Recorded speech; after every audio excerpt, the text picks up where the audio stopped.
Hi, everyone. Thank you for joining us for the fifth event for the 10th Annual Animal Law Review Symposium. This event will be recorded and offers 1 CLE credit. I will drop the CLE form in the chat, and we ask that you have that filled out for us by March 18th. At the end of the presentation, we will host a Q&A, so please submit your questions in the Q&A function throughout the presentation. And today we are honored to welcome Brittany Hill and Kathleen Wood from the Animal Legal Defense Fund's Criminal Justice Program, and Dr. Levita Nadkarni from the University of Denver's Graduate School of Professional Psychology. Brittany Hill is the current Criminal Justice Fellow at ALDF, where she works within the criminal justice system to obtain just outcomes in animal cruelty cases. Brittany largely focuses on researching alternative interventions that effectively hold animal cruelty offenders accountable. Brittany is also a graduate of Lewis and Clark Law School. Prior to joining ALDF, Brittany worked on criminal justice reform issues, focusing on clemency and community law. Brittany believes that her criminal justice reform background brings a unique and underrepresented perspective to animal law. Brittany is passionate about showing others, especially law students, that reform-minded voices are needed in animal law. Brittany hopes her work can spark conversations about reducing recidivism amongst animal cruelty offenders and what effective accountability looks like. Kathleen Wood began working with the ALDF's Criminal Justice Program in 2016, first as a clerk and then as a fellow.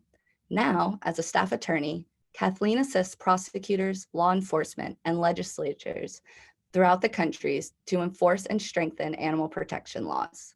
In this role, Kathleen oversees the annual Animal Protection Laws Ranking Report, which compares the various strengths and weaknesses of each state's animal cruelty laws.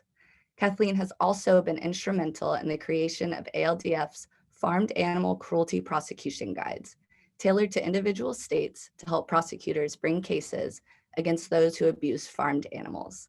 And last, but certainly not least, Dr. Levita Nadkarni is the Associate Dean, Director of Forensic Studies, and Professor at the University of Denver's Graduate School of Professional Psychology, where she teaches graduate-level students and supervises doctoral and postdoctoral students who conduct forensic assessments for those who are legally involved and underserved, including animal maltreatment evaluations. She has been teaching, consulting, and presenting on issues related to forensic psychology for more than 30 years. Dr. Nadkarni has also supervised graduate students involved in research contracts assessing high-risk, criminally involved populations and those returning citizens who have co-occurring substance use and mental illness disorders. She has program evaluation experience with correctional and legally encumbered individuals and programs. Her research interests lie in the area of interpersonal violence and trauma, entitlement, graduate clinical and forensic training, animal abuse evaluation and treatment, and diversity issues within psychology. So it's no doubt that we have 3 amazing women here with us today. So I am just going to pass it over to them so we can go ahead and get started. Thank you. Thank you so much, Connor, for having us. And again, thank you to the rest of the student chapter, Animal Law Review, and WICL, which is always fun to say, for having us. Truly our pleasure. And what a treat to be here during Animal Law Week. I am going to share my screen. And again, we should be good. I think we're good. I think Levita and Kathleen. Sorry, we're seeing the notes view. Oh, sorry. Well, let me just switch that. Sorry, I swear I know how to do this. We good? Yeah. Perfect. All right. Okay. Great. So we're here to talk about the intersection of psychology and law in the assessment and treatment of animal maltreatment. Before we dive in to the content, I just want to give a couple disclaimers. It goes without saying, talking about animal cruelty, we just want to give a content warning. Again, we will be talking about cruelty, animal cruelty offenders, and some of the common diagnoses associated with animal cruelty. We do have some photos within our presentation. I don't think they are terribly graphic, but again, just an overall content warning that there may be some mildly graphic content. And again, we ask that if you need to, please practice self-care during this presentation, even if that means stepping away for a moment. That's kind of sort of the nice thing about having these virtually. Again, everything will be recorded and we'll be here when you get back. Also, while Kathleen and I are both attorneys barred in the state of Oregon, nothing in this presentation is meant to be or should be construed as legal advice. We will be discussing cruelty laws and cruelty cases generally and some of the outcomes in those cases. But again, nothing in here is meant to be legal advice. And lastly, the scope, which I think is also really important to cover, is that we will be talking about evaluations when it comes to sentencing and not when it comes to competency to stand trial. So with that, I think we can go ahead and dive in. Thank you. So I'm going to be covering just the links between animal cruelty and interpersonal violence, as well as animal cruelty and underlying psychological factors. And when most people think about these links, they picture something like on the left, very simple chain link, when really they're actually incredibly interconnected, more like a spider web. I actually tried to diagram this for you all, and it was just a complete mess. So I will try my best to talk through it clearly. Go next slide.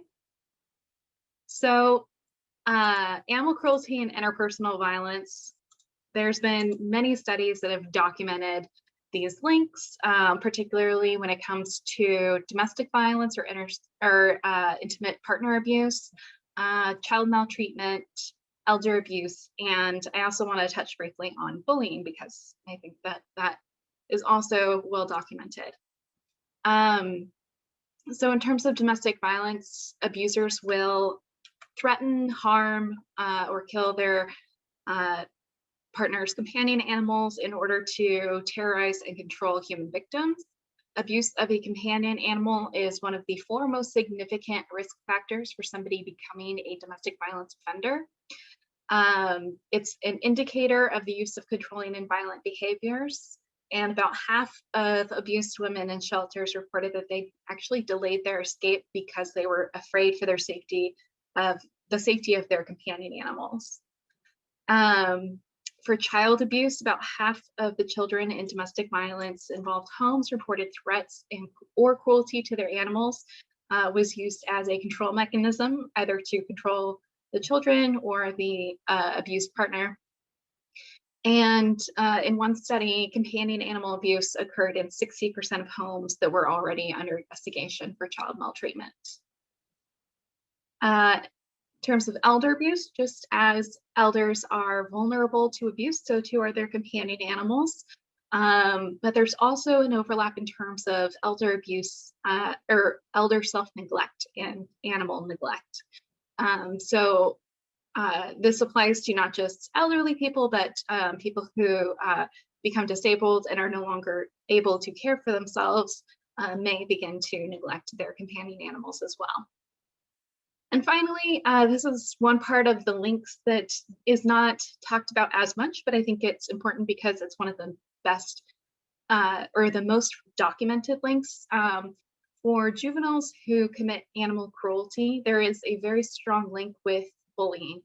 And both coincide with a need for egoistic power and a lack of cognitive empathy. And both have been linked to moral disengagement. And moral disengagement basically means that you have a set of values, but you don't apply them to your own actions. You make exceptions for your own actions.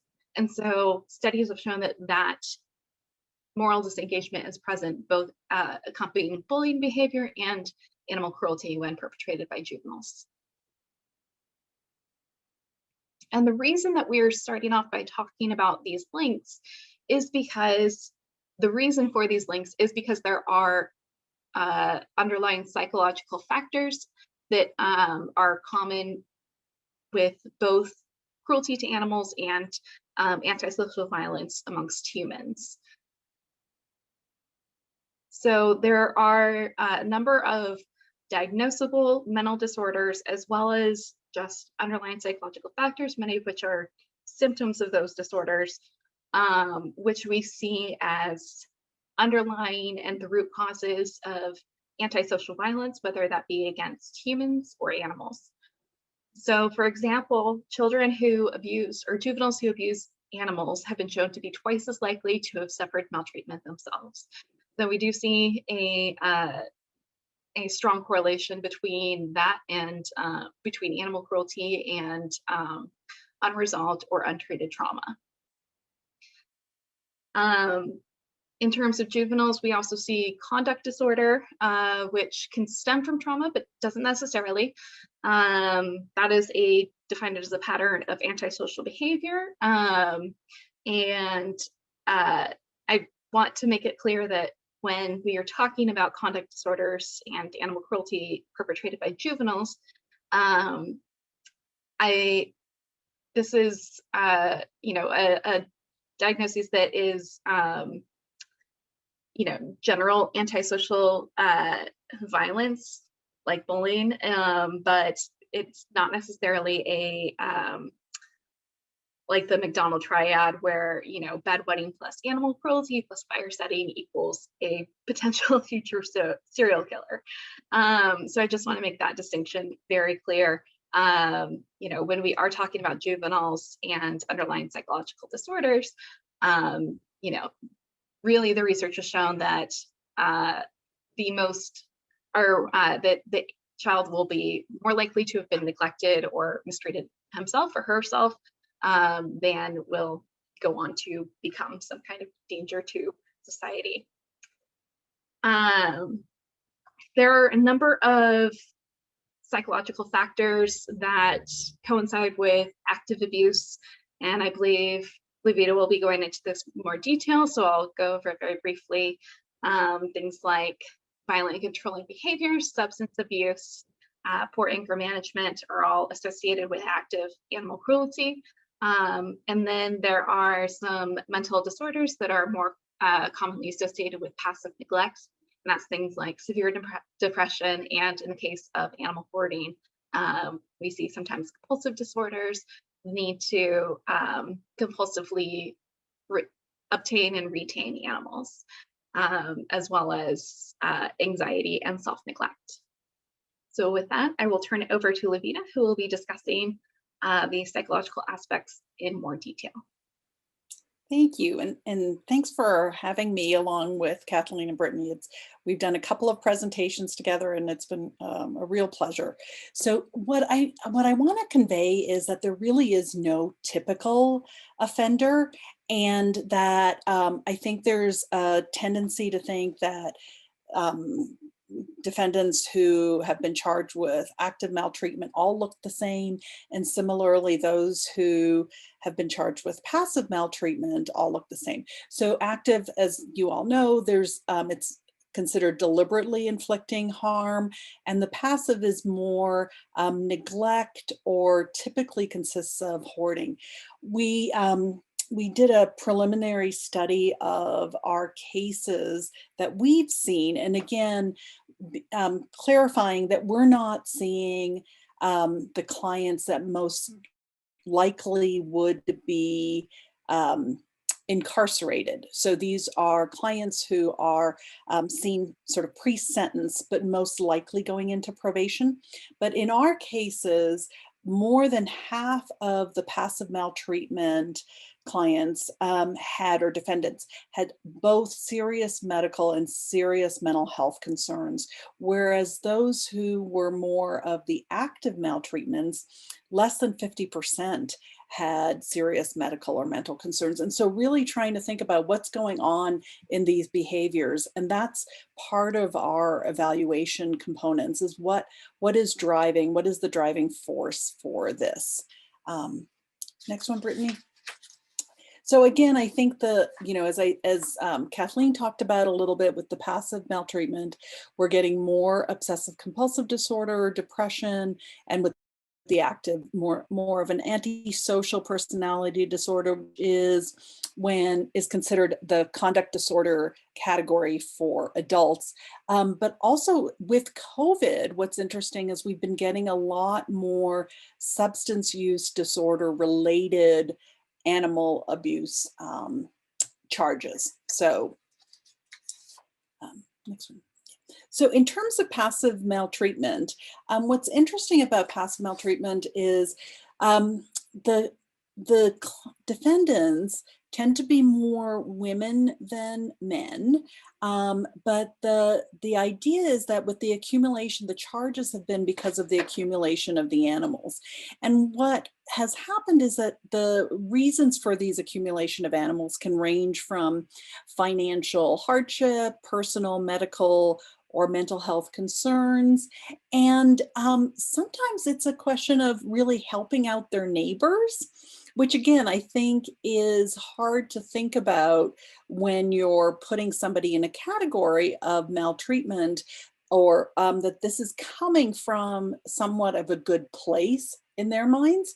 And so that contributes to that lack of insight into how they contributed to this. Most of them, they think that they're believing that they were doing the animals, they were being helpful to their animals or helpful to their neighbors by taking in stray cats, or helping their neighbors because, especially on farms, because the neighbors couldn't take care of their livestock, so they would take care of their livestock. There's a link between hoarding of animals and spreading of disease that goes beyond sort of the inanimate objects. And in terms of the limited insight, I think one of the concerns is that they, again, because they think they're helping the animals, they don't really have a sense of the effect on the animal's well-being. And there's often frustration with having to have the animals euthanized. And there's a lot of anger towards the animal control agencies. And I think one of the reasons for that is that they're not realizing that the euthanization is really a result of how the animals have been cared for, or lack of care in their own homes.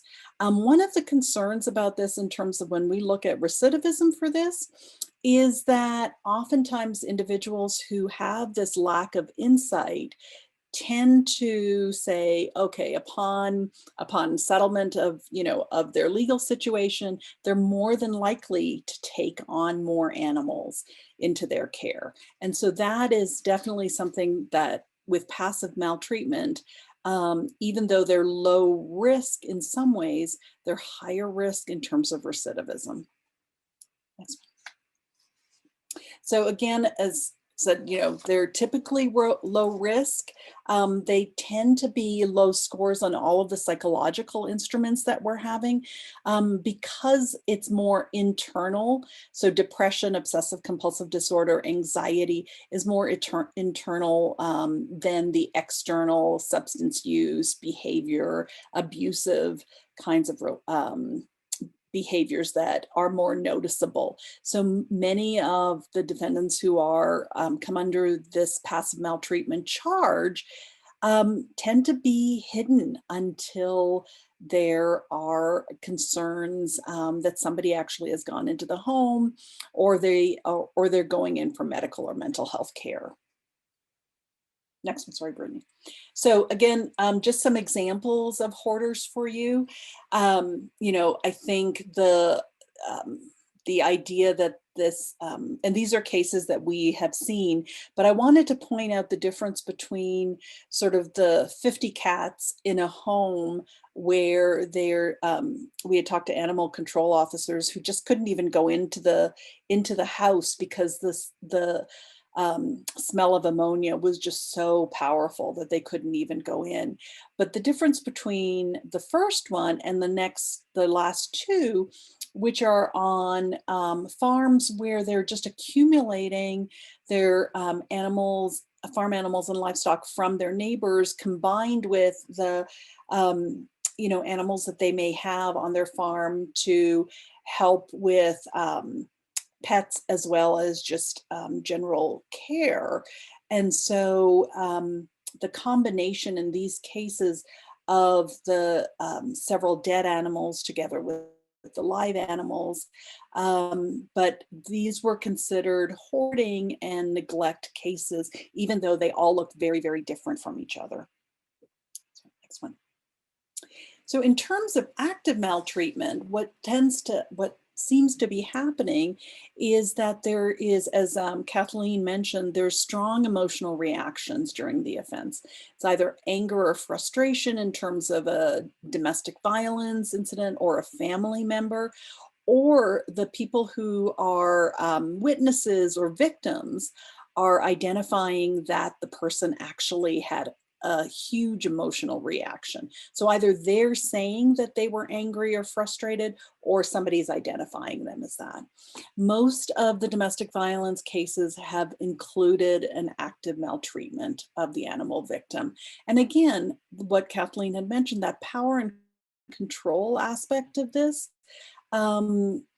is huge for these type of cases. And I'll give you some examples. I think it's on the next slide. Nope, not quite yet. But these tend to be, again, more high risk. They have high scores on all of our psychological assessments, usually high scores of what's called psychopathic deviant, but even high scores on mania or substance use. So they're just behaviorally more aggressive and out there than internally. So again, that criminogenic typology. If you see the examples of these abusers, what you're finding is that there's, and it doesn't have to necessarily be just a partner, but interpersonal violence in the family. So an argument between sister, mother, and boyfriend, argument between the defendant and past history of threatening or aggressive behavior in the family.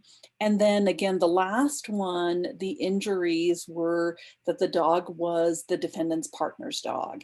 And so I think Kathleen had mentioned the greatest risk is when the victim is getting ready to leave the abuser, and this is held sometimes against them leaving, is I'm going to threaten to hurt their pet. So next one.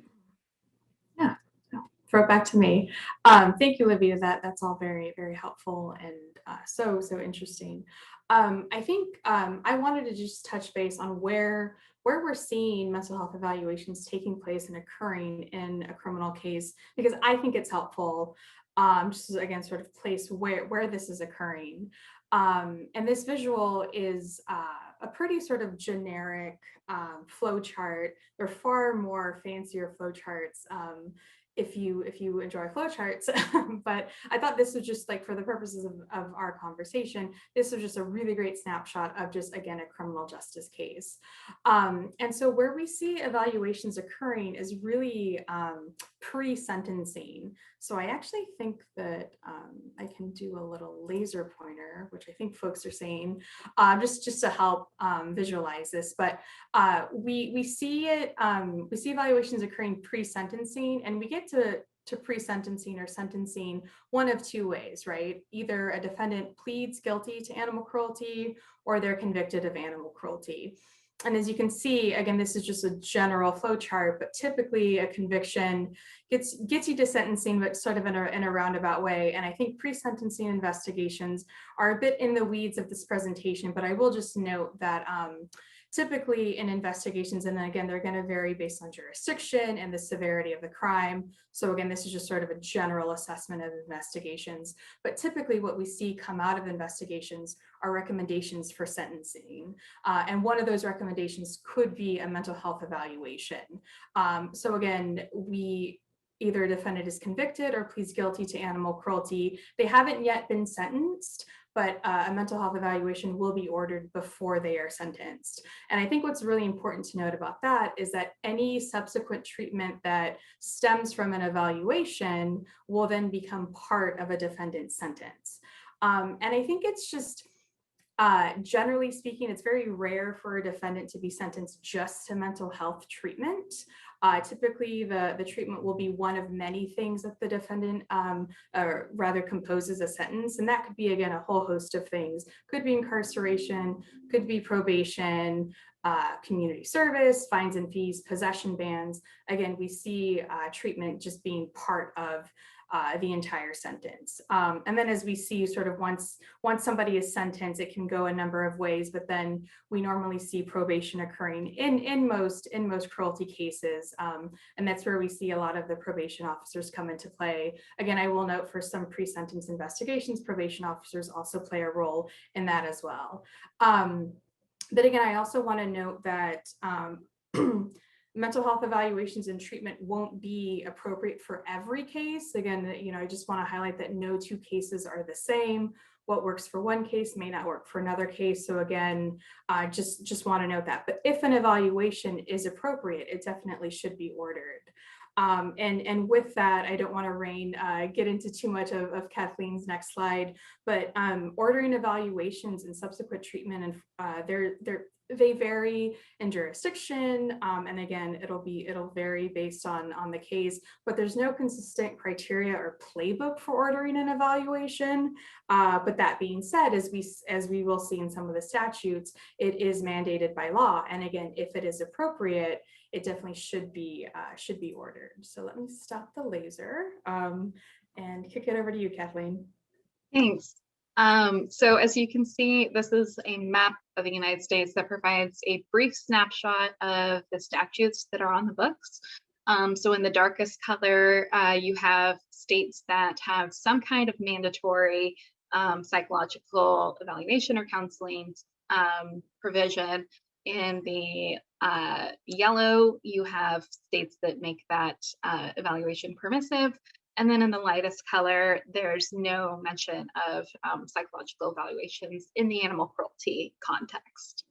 And so there are 16 states that do make it permissive, including here in Oregon. And that means that it's up to the judge's discretion whether or not to order a psychological evaluation and, if necessary, subsequent treatment. An additional 19 states make it mandatory, at least in some animal cruelty crimes. Usually that's going to be aggravated cruelty, like the torture of an animal, sexual assault of an animal, or cases where the defendant was a juvenile at the time of the offense. And those, that's 19 states that make it mandatory for at least one form of animal cruelty. I believe Arkansas is the only one that makes it mandatory for all of the animal cruelty cases, and perhaps Colorado. But yeah, and then moving on to Colorado statute. I put this up just because I think it's a good example of a very thorough look at this issue. Many states will just have one line in the animal cruelty code that says, and the court may in its discretion order a psychological evaluation and if necessary treatment. But Colorado actually goes into some greater detail, and you can see I've bolded some of the parts of the statutory language. And so you can see that the forensic psychologists who are performing these evaluations, like Lavina, are tasked with determining what underlying factors contributed to the violation, and then specifically tasked with designing a sentence or treatment to address those underlying positive factors. So I just really like this language because I feel like it really hits the nail on the head in terms of what the goals for these evaluation and treatment programs are.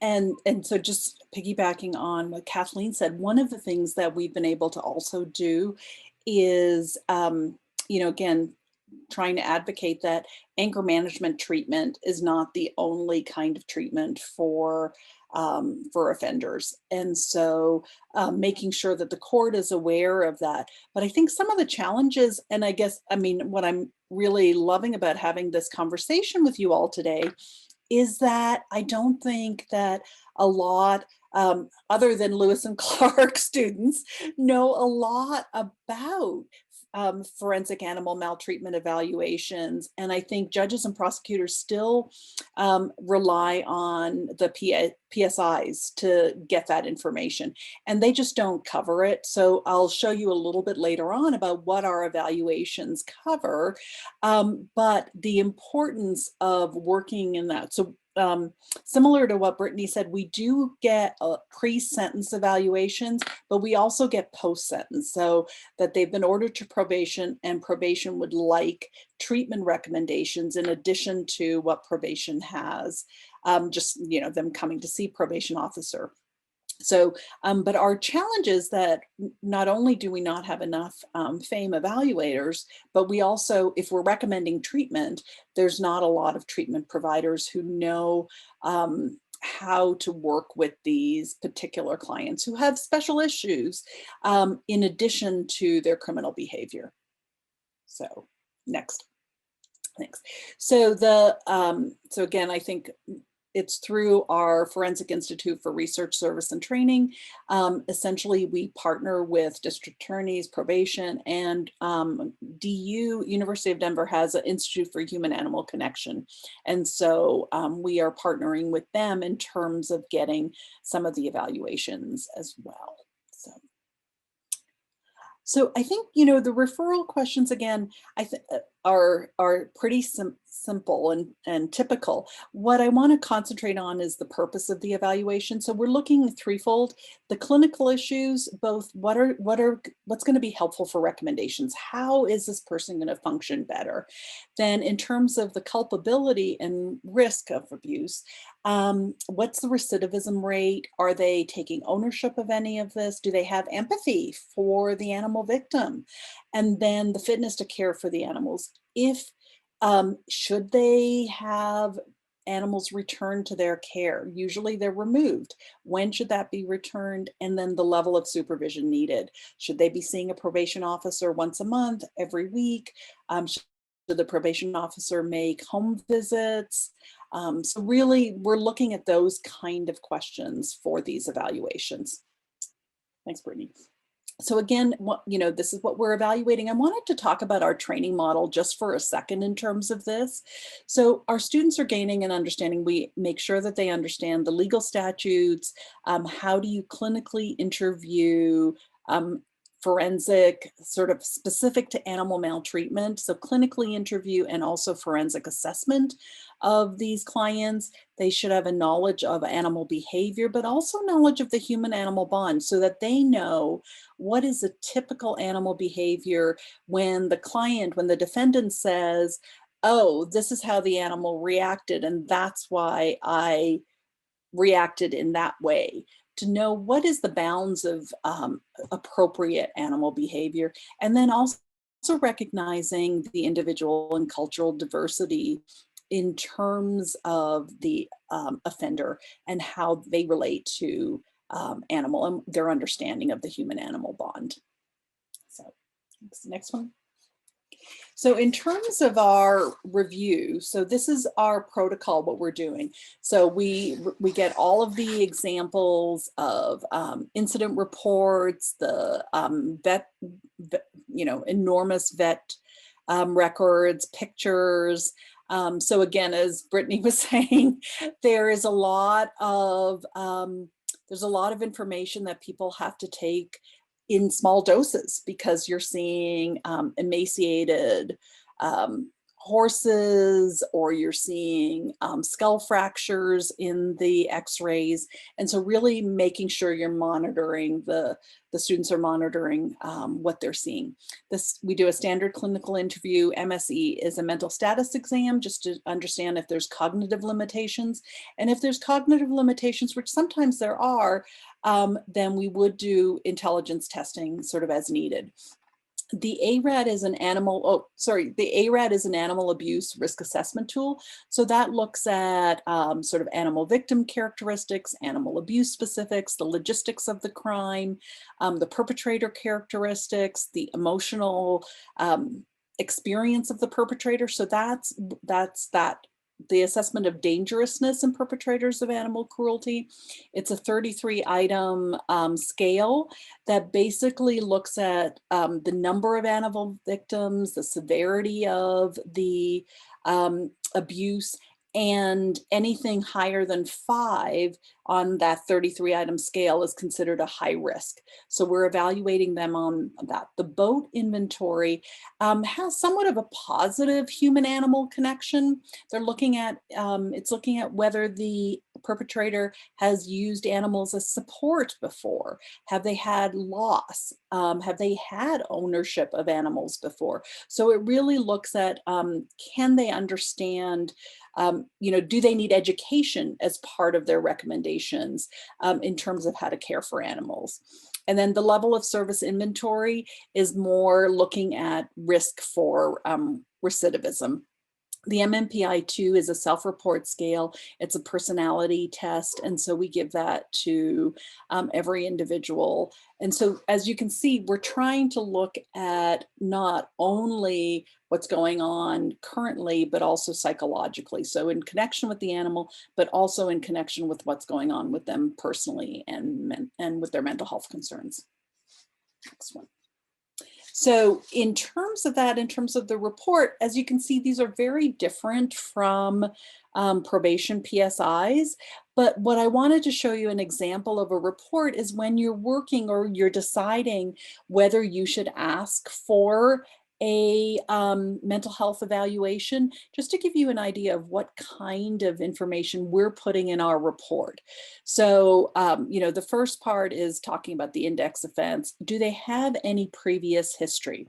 Again, the previous history, what we're finding is a lot of the juveniles haven't been asked about their mental health or animal abuse history, but when they're adults, when you ask about previous history, they haven't been charged, but they have a lot of previous, they have a lot of animal abuse. And so again, trying to make sure that we're documenting some of that.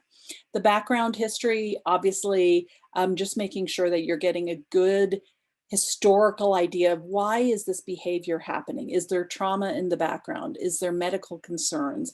How long have they been abusing substances? Has it increased recently? And has that been the reason for the abuse or the neglect? Next one, Brittany.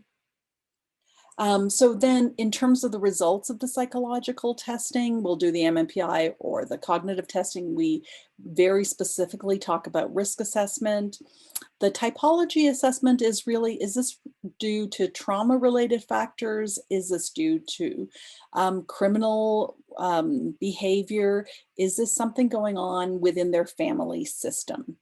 Victim empathy is critical. So do they have this understanding of what the animal had felt during this? Do they have an understanding of what was going on? That sentience piece. Protective factors, do they have supports? Do they have a job? Is part of what happened because they were unemployed and they were using substances to a higher degree. So again, making sure what we're doing in terms of recommendations. So diagnostic impressions as well. As their diagnosis, have they been treated? Are they on medication? What kind of therapy would be useful? The reason I put that map in there, and what's interesting about that is, so the green means that these are countries where there is either consideration, recognition of sentience and suffering.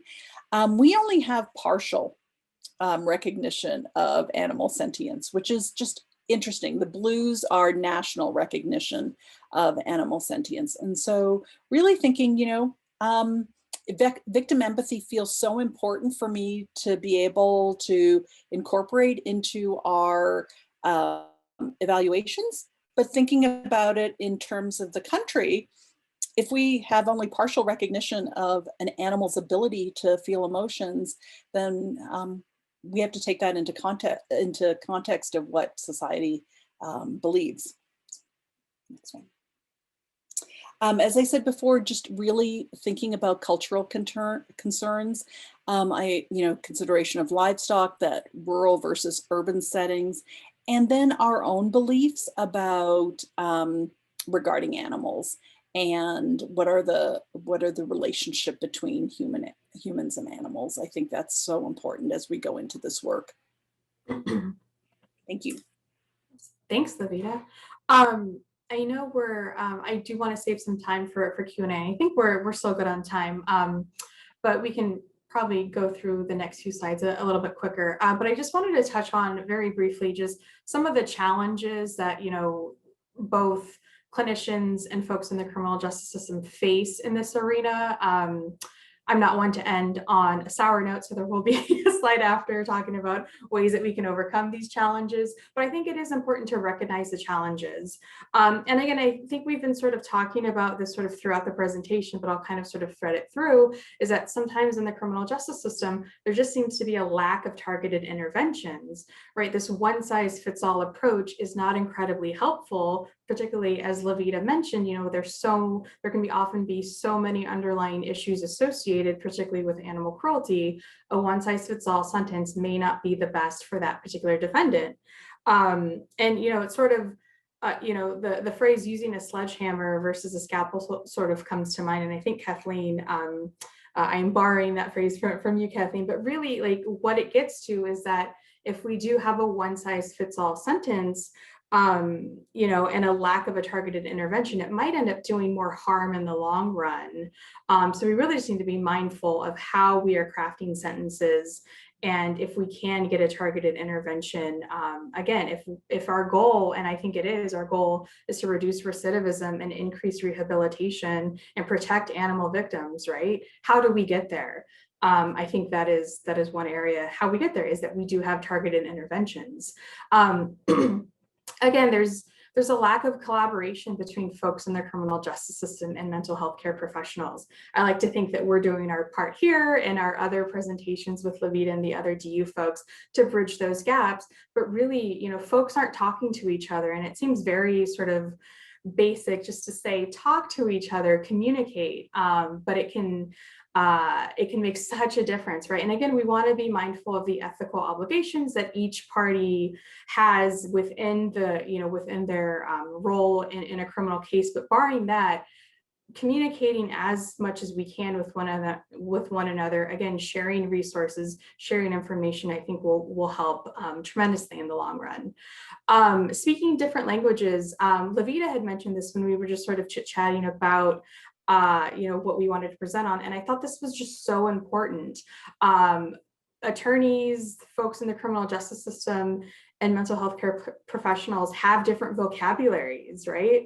And we may be talking at the same thing, but using different words and different vocabularies. So sometimes just saying what you mean by X is really, really helpful. Legalese can be confusing, but also, and I kind of chuckle at this, some mental health vocabulary that, folks like Levita and others use, that can also be confusing to some of us who don't have the background, and I chuckle. Pardon, because when Kathleen and I attended the American Psychology Law Society conference where we met Levita, we kind of both looked at each other, and while people were presenting these really great, amazing studies, we were like, we don't really know what's going on because we don't have the baseline. So again, just being aware that, again, there are different vocabularies, but again, just saying what you mean. And then lastly, sometimes how folks view animal maltreatment can be problematic. For a long time, folks viewed it as exotic or untreatable. And again, that's not entirely helpful when we are looking for ways to reduce recidivism and increase rehabilitation. And again, these opportunities, we kind of just talked through them, but again, collaborate, building networks, utilizing different expertise to fill in those gaps. Hopefully that all can lead to some really exciting and innovative projects. And again, we always jump at the chance to work with Levita and the other folks at DU. So again, more of that. And again, we just encourage more collaboration all around. I know, again, we want to save some time for Q&A, but we just sort of wanted to round out our conversation with just a reminder of the importance of self-care. And Levita, I can kick it to you if you just want to quickly go through your slides. Yeah, I think just really quickly, doing this work, as I said, you really have to pay attention to how you're feeling, and that reflective practice, self-assessment often leads to self-care. And so we had done a study, I think, which is on the next slide, looking at students who had done this work. And I had said to both Brittany and Kathleen, I have students who are eager to do evaluations that are with murder and robbery and assault and sexual assault, and they really shy away from working with clients who have animal maltreatment histories. And so again, I think part of that is really knowing your limitations, but also taking care of yourself after you've done an evaluation. And so all of our evaluators said that that was really important for them. And then just to sort of add to that, particularly from sort of an attorney or law student frame, I know, I graduated Lewis and Clark in 2019, so not terribly long ago, but I remember it was, professors and clinics and classes, we were starting to talk about compassion fatigue and sort of self-care reminders, but I wasn't seeing a lot of that. So my hope is that, classes and clinics are incorporating that more, even more so now because of, right, what's going on in the world. It's not easy being a law school student amidst a global pandemic. So truly my hats are off. My hat is off to all of you. But again, just recognizing that no one is immune to compassion fatigue. These are really tough topics. Thinking about just when generally attorneys intervene in any case, but particularly a cruelty case, typically when things aren't at their best, right? And we often sometimes don't see when things get better and how our work has positively impacted both people and animals. So I also just want to note that there are some resources out there, being a newer attorney, I was very pleasantly surprised to know that the Oregon State Bar now requires mental health CLE hours, which is really, really fantastic. The Oregon Attorney Assistance Program offers counseling to attorneys and law school students. So again, if you feel the need to get assistance, hopefully you can reach out and get the assistance that you need. But we are all here supporting you. And I think with that, we can open it up for Q&A, Connor, if you are ready. Yes, thank you all so much. That was absolutely fascinating. So thank you guys. And yeah, we'll open it up for questions. So please submit your questions into the Q&A function. But our first question, so is there any information or reliable statistics on how many animal crime offenders who undergo these mental health evaluations and then subsequent treatment offend again? So at the moment, no, but that's actually something that Denver University is working on, trying to get some data on that. And we are working, at ALDF alongside them and others who are trying to gather data as to what is the best way to prevent recidivism. And anecdotally, we can see that psychological counseling is a big part of that, but we have very little data, even when it comes to how many animal cruelty crimes are committed and what the outcomes are from those sentences. So it's very difficult to get any kind of data about recidivism rates. Great, thank you. And next, is humane education ever included in subsequent treatment for animal crime offenders? Yeah, I would say, and again, it depends on the reason for the offense. So oftentimes, if for humane education, if there has been a developmental disability or cognitive limitations, and that's led to neglect more than abuse, but there may be some more humane education. I think part of the victim empathy, similar to sex offender management board and domestic violence management board, victim empathy is a huge component of this animal offender treatment. So but some of that can involve the humane education as well. And humane education, oh, sorry. Oh no, go ahead, Kathleen. I was just going to say, humane education as a term can mean a few different things. It can mean, you know, developing those empathy skills, particularly when the classes are targeted towards children. You know, some programs will have humane education for, you know, not necessarily offenders, but just children as a whole, which is a great way to prevent any future issues and cruelty. But it can also mean something like animal care education. So there are a few programs, including some national ones, that will provide classes, including online classes, detailing the standards that you need to care for your animal. I was just going to say something very similar, so. Great. And then we just got a new question. What about strategies for defending animal abuse cases? As someone who has defended several animal abuse cases, including at the felony level, it can be frustrating to see the overcharging that happens and the often classist treatment of defendants when cases are charged. Yeah, so I don't know if Brittany wants to talk about this because she's got more experience in the defense context. Really, when we see this issue of psychological evaluations come into play, you know, the guilt part has already been adjudicated. And so there isn't really as much of the adversarial structure that we have in our criminal justice, in our legal system. And the defense and prosecutors are trying to work together to craft a sentence that is going to create the most just outcome and prevent this kind of thing from ever happening again. And so that's one area where, you know, defense and prosecutors would theoretically be able to collaborate best.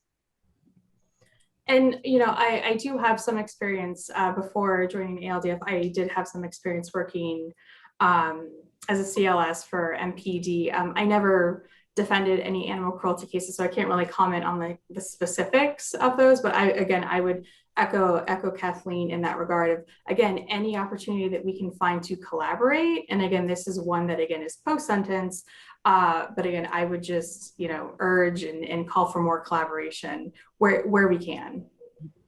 And sorry, I was just going to say the other thing is, I think when cases are getting pled down, so there's no animal cruelty charge in there, then what's there, it feels like it's also a missed opportunity in terms of a psychological evaluation. So I think those multiple charges, sometimes what happens when they get pled down is that the animal cruelty piece of it gets removed. And so then there's no address of that particular issue. yeah, and relatedly, I was just going to say that, you know, sometimes we see overcharging or, you know, charging multiple crimes in animal cruelty cases as a way to get at different remedies. So, for example, if you have an animal who has been abused as part of a domestic violence incident, there was just recently, just last week, a case out of Washington where they said, you know, the animal wasn't the victim in this case, but neither was the domestic violence victim because, you know, the crime that had been prosecuted was animal cruelty and not a property crime. They're like, well, if you just charged it as, you know, destruction of property, you could have been considered the victim, but you didn't.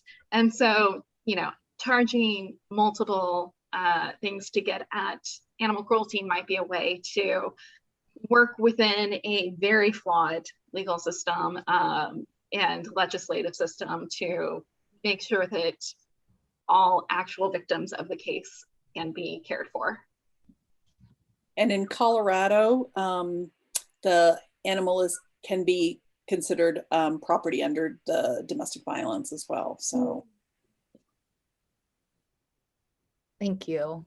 And next, do you see more mental health evaluations being recommended for animal crime offenders who mistreat or abuse companion animals rather than farmed animals?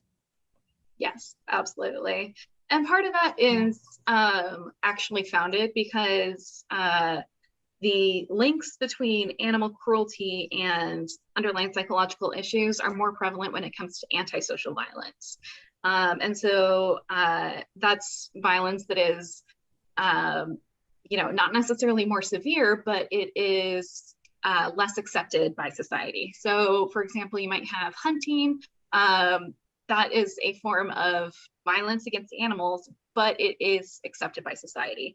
And then you have setting a cat on fire, which is very antisocial. And so, between those two cases, the cat is you're going to have much greater chance of there being some kind of psychological disorder under that. And so it's not without good reason that we see that more in companion animal cases. That's not to say that those issues can't exist in farmed animal contexts, but that I think is part of the reason. I don't know, Lavita, if you wanted to say something. Yeah, no, the only thing I was going to say is when we've had evaluations related to farm animals, they've been definitely more neglect, but it's been either couples or family members that they've asked for the evaluations of the couple and the family member, so that there's something that they're suspecting going on in that dynamic, and then we're getting asked to do an evaluation. And next question, if both incarceration and mental health treatment is given during sentencing, what exactly does this look like? Is the mental health treatment given in a prison setting? It can be, yes. So we don't see long-term incarceration sentences usually for animal cruelty alone. We'll sometimes see that if it's something like a dog fighting case where there's, a lot of charges of drug possession and gambling and that kind of thing as well. But if it's just animal cruelty, it's usually a very short jail sentence, if any. So in that case, it's more likely that the counseling will occur after.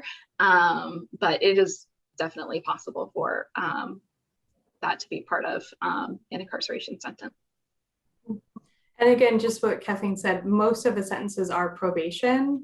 So it doesn't really come up that often, but there are opportunities, there are programs within jails. And again, depending on the state and the I was going to say programs are going to differ between jails and prisons, right? And so that's also something that we have to be aware of. But there are programs. So if incarceration time were part of a sentence, theoretically somebody could get treatment inside jail or prison. Great. I think we have time for one more question. So we'll end it off with, have any of you seen any pushback against mental health evaluations for animal crime offenders? I mean, not really. Just in terms of resources, some legislators or people on the ground who are collaborating with for this legislation go, well, that would be great, but where's the money for this evaluation coming from? Who are we going to get to do it? Because I don't know any forensic psychologists. And so that's mostly the pushback is to, just the logistics, but I haven't seen a whole lot of pushback in terms of the concept. Yeah, and I've seen less pushback now that with COVID, because we can do the evaluations virtually. And so defendants who are in more rural communities and there hasn't been a forensic psychologist nearby who could do this, and they can't travel to our offices, we're able to do that virtually now. So I've actually seen less pushback than I had before. And to add what Kathleen said, I wouldn't necessarily call that pushback. I would just say like that might be a challenge, right? And a possible opportunity, right? To collaborate and to like really, again, get at sort of encouraging clinicians and folks like Lavita and, broadening the network to, although Lavita's already doing the work, but encouraging clinicians to actually treat folks, mental health, to treat mental health offenders. Sorry about that. Yeah, no, great. Yeah. Thank you all so much. And thank you all for joining us. Thank you to our panelists for such a wonderful presentation and for all your questions and answers. And it's been great. So we hope that you all join us next week on March 17th at 4 p.m. for our next symposium event, Queering Animal Liberation, with ecofeminist scholar and co-founder of Vine Sanctuary, Patrice Jones. Registration is required, and those links can be found on our website and social media platforms. So thank you all again, and happy Animal Law Week.